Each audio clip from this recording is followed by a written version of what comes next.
Alors, ce qu'on apprend avec les neurosciences, c'est que tout est énergie et vibration. Face à une situation, on ressent des émotions. Par exemple, la peur, la tristesse, la colère. Et ces émotions déclenchent des pensées, qui elles-mêmes déclenchent des comportements, qui eux-mêmes déclenchent des résultats.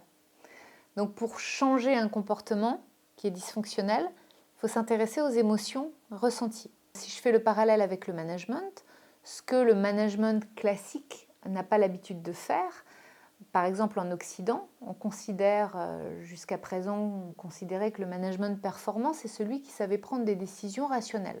Le manager, c'est celui qui sait rester froid, agir rationnellement.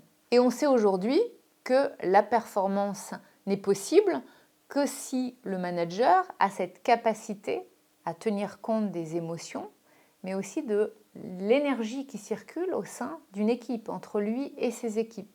Par exemple, on peut encore entendre aujourd'hui des managers en Occident qui ont des réflexions comme mais enfin, contrôle tes émotions et puis ne montre pas tes émotions. On est dans le domaine professionnel, là, c'est un aveu de faiblesse. Donc cette croyance-là, elle a quand même des impacts, c'est de nier les émotions et ce qui se passe au sein d'une équipe. Et c'est lié à la communication et aux émotions, ce qui se passe. Donc on va entendre des phrases qui ont des conséquences dommageables.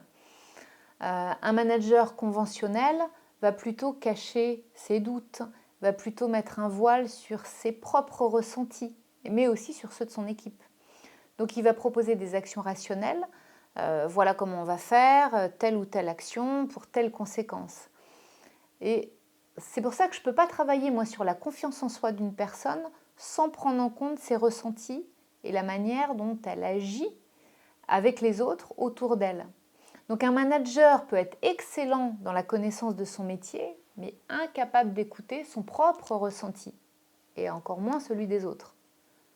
Donc pour transformer la personne, il faut vraiment faire un travail qui intègre la tête, le corps et le cœur. Donc le raisonnement, la posture corporelle et les sentiments, les émotions. C'est vraiment l'alliance des trois composantes qui permet d'avoir un équilibre et qui permet d'amener la transformation.